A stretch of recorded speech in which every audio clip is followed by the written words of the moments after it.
Have you ever wondered why some prayers seem to touch the heavens, while others fall quietly into silence?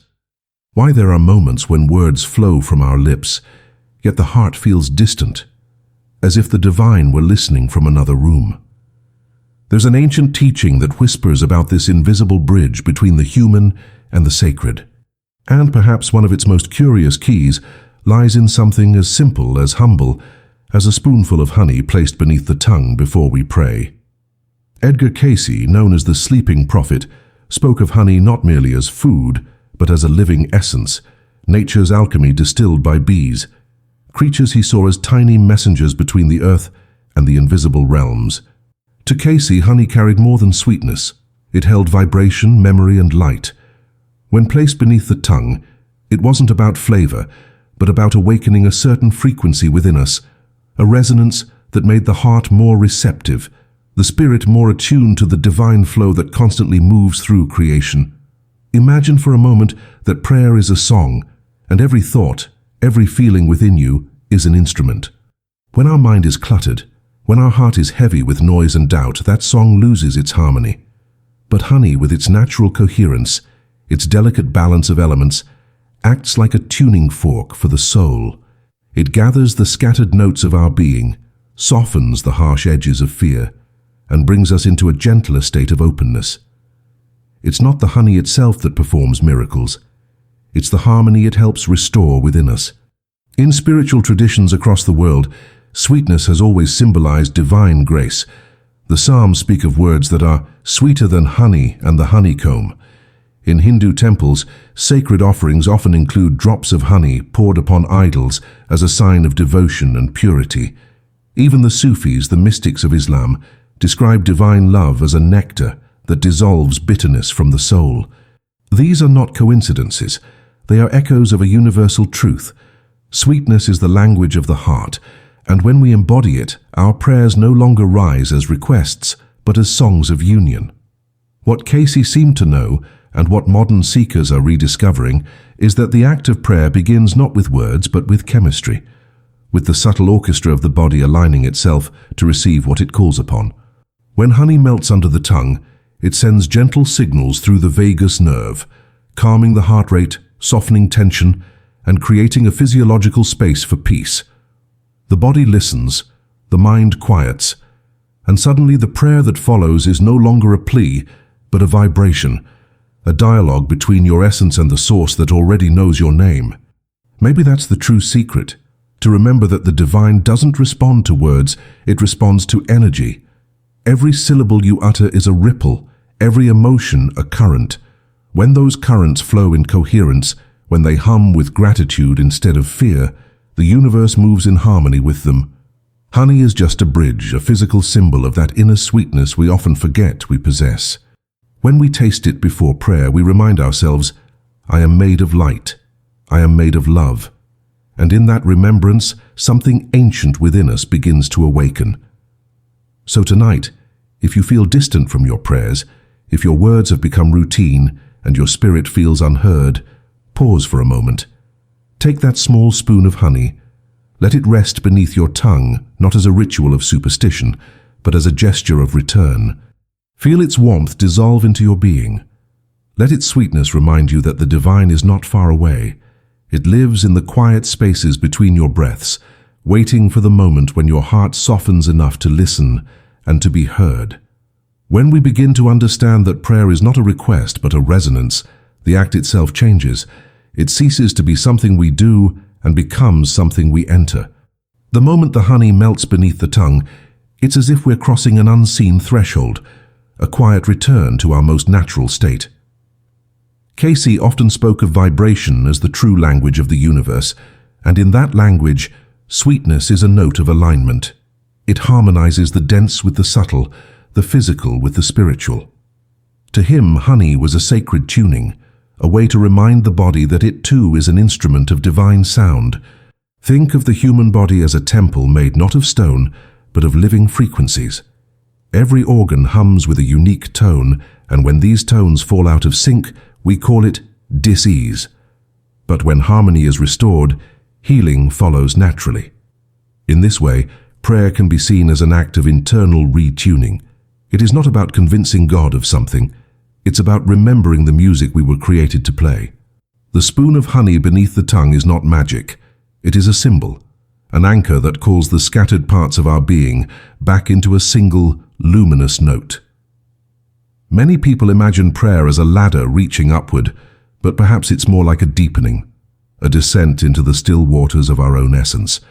The ancients called this communion, the state in which the soul becomes quiet enough to hear what is already being whispered. And honey in its golden stillness teaches us that. Notice how it never rushes, how it moves with gravity and grace.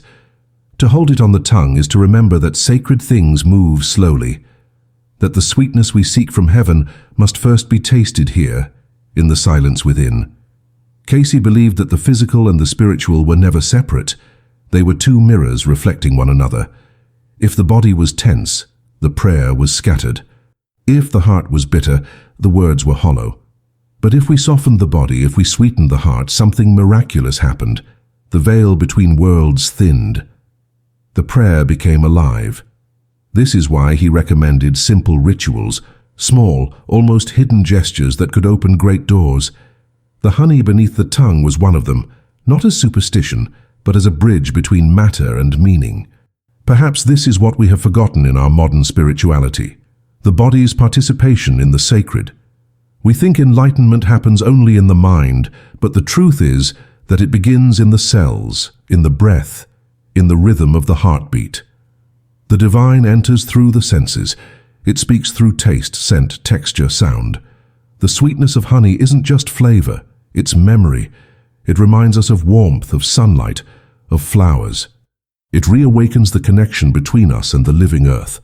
And in that reconnection, prayer becomes less about reaching for heaven and more about recognizing that heaven is already here.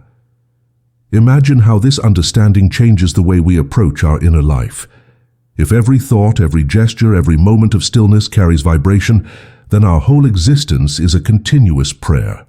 When we smile, when we forgive, when we breathe with gratitude, we are already praying. The honey simply helps us remember. It gathers the threads of our awareness and weaves them into something whole. In that moment, we stop asking for miracles and begin living as one. And maybe that's why Cayce's simple advice feels so timeless, because it's not really about the honey, it's about the sweetness of consciousness itself. When we bring that sweetness into our being, prayer becomes effortless. The words may still form, but now they come from a place beyond need.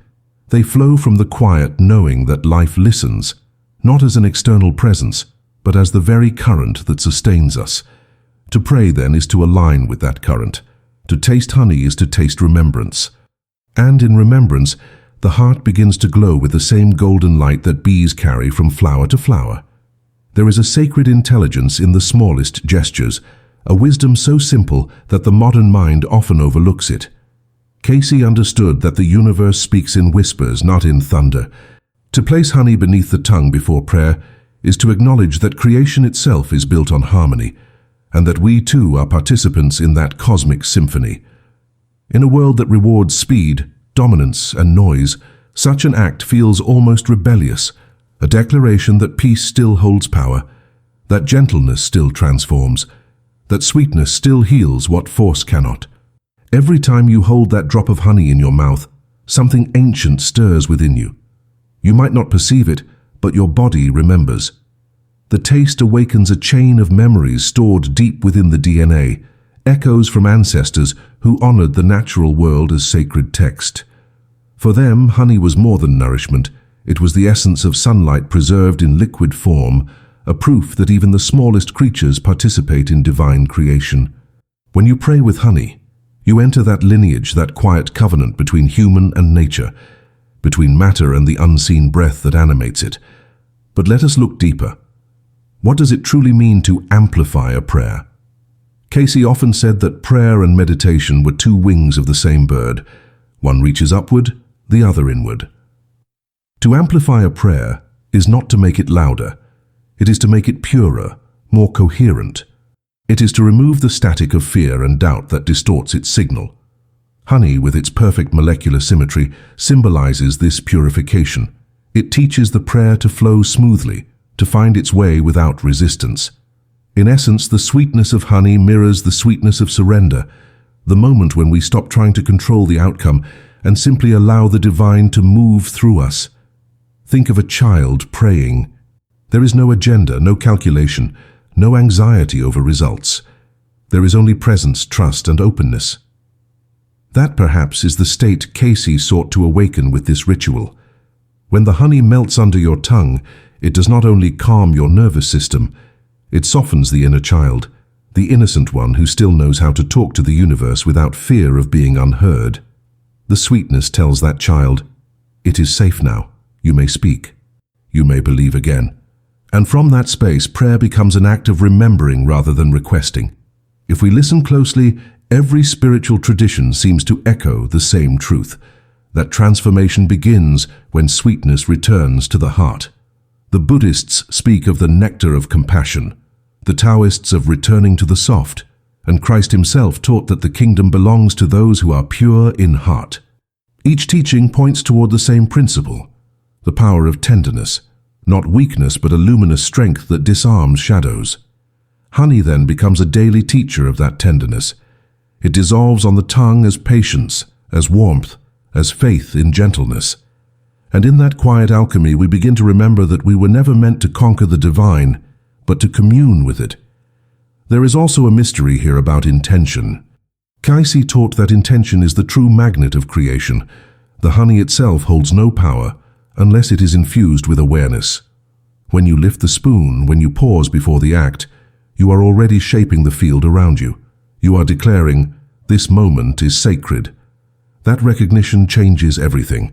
The molecules of your body respond, your breath slows, the invisible begins to listen. In that silence, the sweetness becomes a vessel carrying your intention, not as a demand, but as a song returning to its source. And so the secret, if there is one, lies not in ritual alone, but in the state of being it evokes. Honey, prayer, intention, these are merely doors. What matters is the presence that steps through them. Each drop becomes a reminder that you are already woven into the great design, that every heartbeat is part of a larger rhythm of giving and receiving. To pray with honey beneath your tongue is to rejoin that rhythm consciously. It is to let sweetness speak for you when words are too small. And when the heart tastes that sweetness, not just on the tongue but in the soul, something quiet and vast begins to awaken, as if heaven itself were leaning closer, listening not to your words, but to the music behind them. And when that music finally becomes clear, you realize that prayer was never a message sent outward, but an awakening inward. The honey was never meant to change the divine. It was meant to change you, to remind you that the sacred is not a distant realm to be reached through effort, but a presence already alive within every cell, every breath, every gentle beat of your heart. When Cayce spoke of this sweetness as a tool of amplification, he was not teaching magic, he was teaching remembrance. He was saying, when your heart vibrates in harmony with love, everything you ask for is already on its way, because you are no longer asking from lack, but from wholeness. There comes a moment, if you allow this practice to soften you, when prayer ceases to be a formality. It becomes a living conversation, continuous and subtle. You start to feel guided, even in silence. Answers arrive not as words, but as peace. Signs appear in the smallest coincidences, the right person crossing your path, the timing that feels impossibly perfect, the door that opens the moment you stop forcing it. That is what happens when your vibration aligns with the divine current.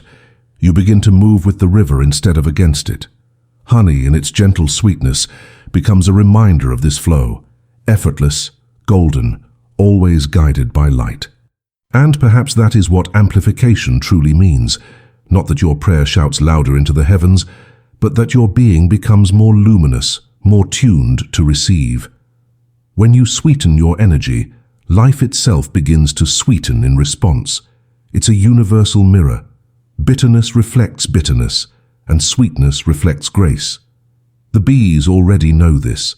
They transform wild pollen into nectar, chaos into order, through devotion alone. They labor not for reward, but because creation itself is their prayer. In their quiet work lies a teaching for us. Every small act performed with love becomes sacred. Every drop of sweetness added to the world amplifies the light we all share. Cayce's practice, simple as it sounds, invites us to return to that level of devotion, to approach prayer not as a plea, but as a partnership. The honey, the breath, the stillness, they are symbols reminding us that the divine listens not through ears, but through vibration. When we carry peace, we are heard. When we carry gratitude, we are answered. The universe responds to coherence, not chaos. That is why a single moment of sincere prayer can shift what years of striving cannot, because in that instant, the soul remembers its original frequency. And from that remembrance, miracles unfold naturally like flowers blooming at dawn. But this is not a teaching meant to remain in theory. It is an invitation to practice presence. Tomorrow morning, or tonight before you sleep, take a small spoon of honey and hold it beneath your tongue. Don't rush. Close your eyes. Feel its warmth spread.